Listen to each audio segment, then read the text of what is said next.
रमज़ान का इंसानी ज़िंदगी पे क्या असर होता है? इंसानी सेहत पे इसके बेतहाशा फ़वाइद हैं। इसका कोई भी नुकसान नहीं है। सबसे पहला इसका फ़ायदा ये है कि मेटाबॉलिज्म को इंक्रीज़ करवाता है। इम्यून सिस्टम जो है फास्टिंग से बहुत ज़्यादा इंक्रीज़ हो जाता है। क्या डायबिटिक पेशेंट भी हमारे रोज़ा रख सकते हैं या वो छोड़ सकते हैं? इंस्टेंट इंसुलिन रिक्वायर्ड होती है क्योंकि उनका ग्लूकोज लेवल इंक्रीज़ हो जाता है। रमज़ान में ग़ज़ाएँ कौन सी इस्तेमाल करनी चाहिए? दूध दही का इस्तेमाल कर लें और पानी जो है ना हस्बे ज़रूरत पिएँ। पकौड़े समोसे तो बिल्कुल भी अवॉइड करें। अगर आप खा भी रहे हैं तो घर के बने हुए खाएँ। अस्सलाम वालेकुम, मैं हूं डॉक्टर माजिद खान। आप देख रहे हैं प्रोग्राम मेरा पाकिस्तान। आज हम बात करेंगे रमज़ान की, जो कि रमज़ान इस्लामी कैलेंडर का 9वां महीना है। और रमज़ान एक ऐसा महीना है जिसके आते ही हर तरफ रहमतें और खुशियाँ बिखर जाती हैं। रमज़ान हमें क्या क्या सिखाता है और इसमें कौन कौन सी ग़ज़ाएँ हैं जो कि हमें इस्तेमाल करनी चाहिए? रमज़ान में कौन कौन से मरीज़ हैं जो रोज़ा रख सकते हैं और कौन से मरीज़ हैं जिनको रोज़ा नहीं रखना चाहिए? ये सब हम जानेंगे हमारे आज के प्रोग्राम में हमारे मेहमान डॉक्टर शौकत चौधरी से। अस्सलाम वालेकुम डॉक्टर साहब। वालेकुम अस्सलाम, बहुत बहुत शुक्रिया। अच्छा डॉक्टर साहब, सबसे पहले तो मुझे ये बताइए कि रमज़ान का इंसानी ज़िंदगी पे क्या असर होता है और इंसानी सेहत पे क्या असर है इसका? जी, जैसे ही रमज़ान करीम आया तो खुशियाँ और रहमतें चारों तरफ बिखर चुकी हैं और तमाम मुसलमान इस टाइम इबादतें और रोज़े रखने में मसरूफ़ हैं। रमज़ानुल करीम का सबसे बड़ा फ़ायदा ये है, जब भी हम रोज़ा रखते हैं तो हमें हमारे अंदर सब्र की एक जो क़ुव्वत है, पेशेंस, वो पैदा होती है, जो कि बहुत ज़रूरी है हम लोगों के लिए। इंसानी सेहत पे इसके बेतहाशा फ़वाइद हैं। इसका कोई भी नुकसान नहीं है। इसमें बहुत सारी रिसर्च की गई हैं। रिसर्च में बहुत सारी चीज़ों को एवेलुएट किया गया है, लेकिन जो अंग्रेज़ों ने भी रिसर्च की है उसमें भी इसके फ़वाइद और बेनिफिट्स बताए गए हैं। सबसे पहला इसका फ़ायदा ये है कि मेटाबॉलिज्म को इंक्रीज़ करवाता है। ठीक, हमारे जिस्म में जो एनर्जी स्टोर होती है वो डेफिनेटली जब रोज़ा होता है, फास्टिंग है, तो इसमें कैलोरीज़ बर्न होना शुरू हो जाती हैं। बिल्कुल।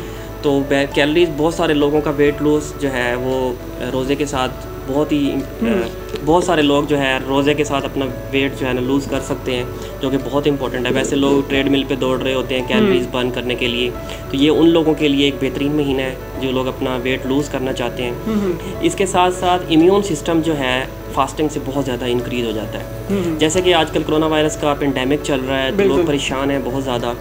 तो कुछ लोग इस चीज़ से डर रहे हैं। कुछ कॉल्स भी आई, लोग पूछ रहे थे कि हम अगर रोज़ा रखें तो हमें कोरोना वायरस तो कुछ नहीं कहेगा। तो उन तमाम लोगों के लिए कि रोज़ा जो है आपके इम्यून सिस्टम को बूस्टअप करता है।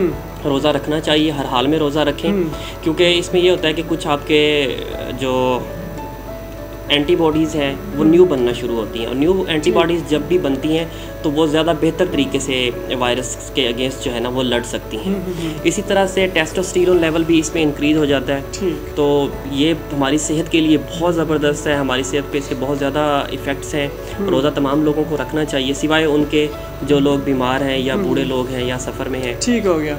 अच्छा डॉक्टर साहब, ये तो आपने बता दिया कि हमारा इम्यून सिस्टम भी इंक्रीज़ करता है ये, और बहुत से फ़ायदे हैं इसके। मगर हमारे बहुत से मरीज़ हैं, जैसे कि शुगर के पेशेंट्स हैं, जो डायबिटिक पेशेंट हैं हमारे, ठीक है, तो वो भी रोज़ा रख सकते हैं या उनको रोज़ा मिस कर दें? क्योंकि डायबिटिक पेशेंट, जैसा कि वो मालूम कि बहुत ज़्यादा उन्हें भूख महसूस होती है और वीकनेस भी बहुत ज़्यादा होती है उनमें, तो क्या डायबिटिक पेशेंट भी हमारे रोज़ा रख सकते हैं या वो छोड़ सकते हैं? जी, जहाँ तक डायबिटिक पेशेंट का ताल्लुक है तो उनको रोज़ा नहीं रखना चाहिए, क्योंकि उन्हें इंस्टेंट इंसुलिन रिक्वायर्ड होती है, क्योंकि उनका ग्लूकोज लेवल इंक्रीज़ हो जाता है, तो उनको इंसुलिन की ज़रूरत होती है और उनको भूख भी ज़्यादा लग रही होती है, और वो लोग भूख बर्दाश्त नहीं कर रहे होते। अगर वो रोज़ा रखेंगे तो आप देखें उनका ग्लूकोज लेवल बहुत ज़्यादा इंक्रीज़ हो जाएगा और वो कीटोएसिडोसिस की कंडीशन में चले जाएंगे। बिल्कुल, जिसको रिवर्स करना बहुत ज़्यादा मुश्किल हो जाता है। तो डायबिटिक पेशेंट को वैसे भी जो बीमार हैं वो बीमार कैटेगरी में आते हैं, उनको रोज़ा नहीं रखना चाहिए। उसके अलावा जो आम लोग हैं जिनको थोड़ा सा फीवर वगैरह होता है, उनको तो रोज़ा रखना चाहिए हर हाल में। ठीक, मतलब कि जो बर्दाश्त कर सकते हैं, जिनकी सेहत बेहतर हो, जो रख सकते हैं वो तो रखें। बट ये कि जिन्होंने मेडिसिन अपनी टाइम पर लेनी होती हैं या इंजेक्शंस लगवाने होते हैं या उनकी सेहत ऐसी है कि इजाज़त नहीं दे, तो हमारे इस्लाम में इतनी इजाज़त तो है ही कि वो छोड़ सकते हैं रोज़ा। अच्छा डॉक्टर साहब, मुझे दूसरा ये बताइए कि रमज़ान में ग़ज़ाएँ कौन सी इस्तेमाल करनी चाहिए? क्योंकि मैंने देखा है कि हमारे मोस्टली पाकिस्तान में, एक्चुअली लाहौर में बहुत ज़्यादा पकोड़े, समोसे, तली हुई चीज़ें, इनका इस्तेमाल बहुत ज़्यादा है। तो क्या रमज़ान में इन चीज़ों का इस्तेमाल बेहतर है? जी, जैसे कि आपने बताया, पकोड़े समोसे बहुत ज़्यादा इस्तेमाल किए जा रहे हैं और इनके साइड इफ़ेक्ट आप देखें, वो रीयूज़ ऑयल में बार बार उसको बना रहे होते हैं। रीयूज़ ऑयल पे तो बहुत ज़्यादा रिसर्च हो चुकी है। वैसे भी रीयूज़ ऑयल जो है वो इस्तेमाल नहीं करना चाहिए, इंसानी सेहत के लिए बहुत ज़्यादा ख़तरनाक है। और जहाँ तक बात है ग़िज़ाओं की, तो अगर आप सहर की बात करते हैं, सहरी में लोगों को चाहिए कि अक्सर लोगों में अक्सर ये देखने में आया कि लोग बहुत ज़्यादा ओवर ईटिंग कर लेते हैं। बिल्कुल। तो ओवर ईटिंग नहीं करनी चाहिए, उन्हें चाहिए कि सादा रोटी किसी भी सालन के साथ खाएं, दूध दही का इस्तेमाल कर लें, और पानी जो है ना हस्बे ज़रूरत पिएँ। ऐसा नहीं हो कि पीते जाएँ। उससे ये होता है कि जब वो ज़्यादा पानी पीते हैं तो वो उनको ज़्यादा प्यास लग रही होती है दिन में, तो उनको चाहिए कि पानी जो है हस्बे ज़रूरत पिएँ, बाकी दही और दूध का इस्तेमाल करें, और पराठे खाने से ज़रा गुरेज करें, और पिज़्ज़े इस तरह की चीज़ें जंक फूड ना खाएं। तो ये आप सहरी में लें। और अफ्तार में जो है पकोड़े समोसे तो बिल्कुल भी अवॉइड करें। अगर आप खा भी रहे हैं तो घर के बने हुए खाएं, जो आपको पता है कि आपने बड़ी सफाई से और अच्छे तरीके से बनाए हैं। उसके अलावा थोड़ा सा फ्रूट चाट लें, और कुछ खाने में जो बना हुआ है थोड़ा सा वो खाएं।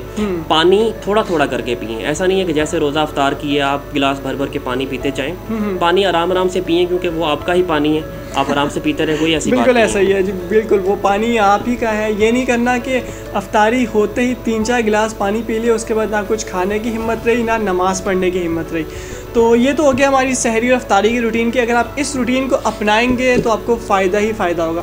अच्छा डॉक्टर साहब, ये तो सहरी अफ्तारी का आपने बता दिया कि इसमें खाना खाना चाहिए।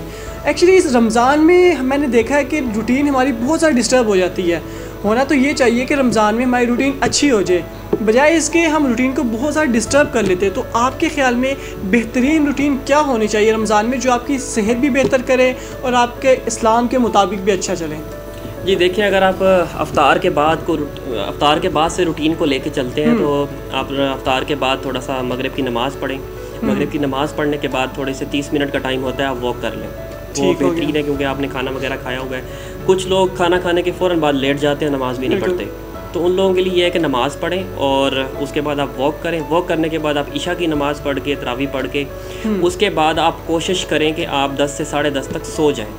ठीक। क्योंकि आजकल जिस तरह की रूटीन है, लॉकडाउन की वजह से तमाम लोग घरों पे हैं, तो पूरी रात जाग रहे हैं। तो उन्होंने अपनी रूटीन को डिस्टर्ब कर लिया। पूरी रात जागने के बाद वो सुबह सहरी करके जब सोते हैं तो वो पूरा दिन सोते हैं। बिल्कुल पूरा दिन भी नहीं सोते, वो ज़ोहर की नमाज़ भी नहीं पढ़ रहे होते, असर में जाके वो जागते हैं। तो उस रोज़े का मेरे ख्याल से कोई फ़ायदा नहीं है। अल्लाह ताला को भूख प्यास बिल्कुल भी पसंद नहीं है जब तक हम उसके लवाज़मात पूरे ना करें।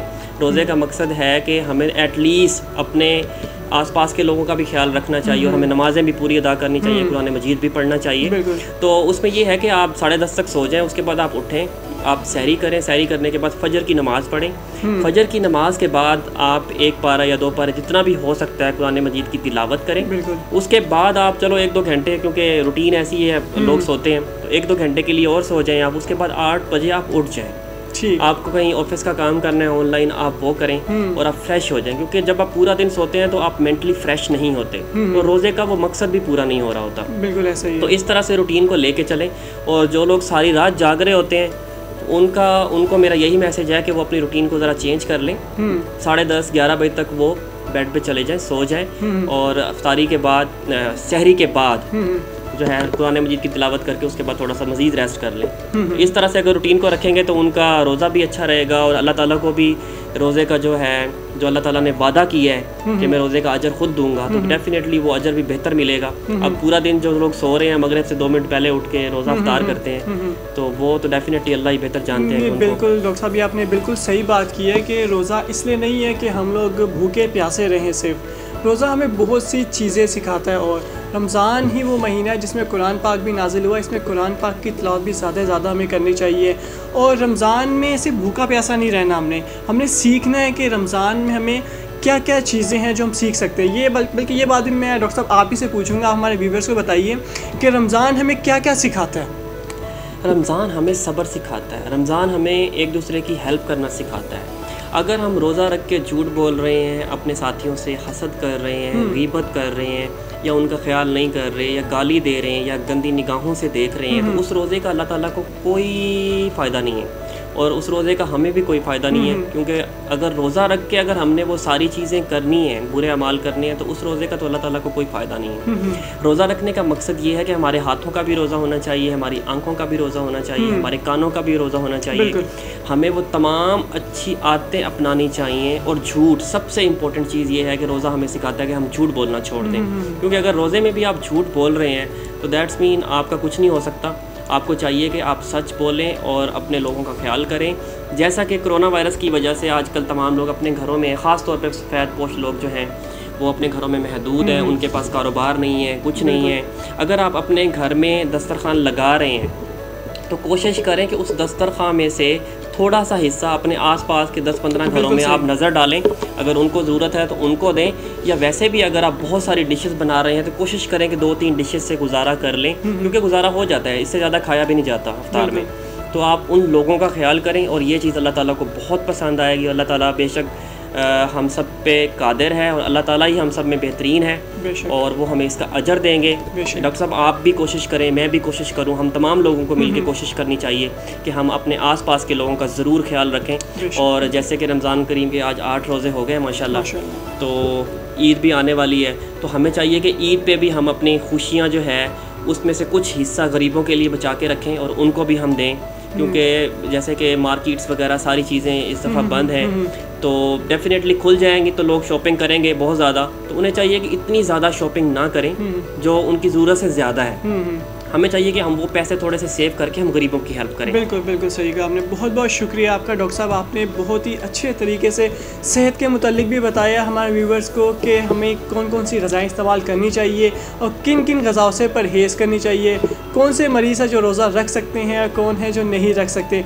इसके अलावा रमज़ान हमें सब्र और तकवा सिखाता है, रमज़ान हमें मोहब्बत और प्यार करना सिखाता है। रमज़ान में ही सिर्फ हमें सब्र और तकवा और प्यार मोहब्बत नहीं इख्तियार करना, बल्कि ये हमें सिखाता है कि पूरी ज़िंदगी पूरा साल इसी तरह से रहना है। सो प्लीज़ आप लोग भी लोगों की मदद करें, जो आपके इर्द गिर्द हो उनकी लाजमी मदद करें। ये ना हो कि आपका ख़ुद का दस्तरख्वान तो बहुत वसी हो मगर उसमें ना आप उसको मुकम्मल खा सकें और ना ही उसमें जो जगह है दूसरों के लिए आप उनको भी ना दें। सो दूसरों की हेल्प करें, अपना बहुत सारा ख्याल रखें और सब इस रमज़ान को इस तरह से बनाइए कि रमज़ान आपको हमेशा यादगार रहे और आपको ये रमज़ान बदल कर एक नेक इंसान बना दे। इसी के साथ हमें इजाज़त दीजिए, फिर मुलाकात होगी। अल्लाह हाफ़िज़।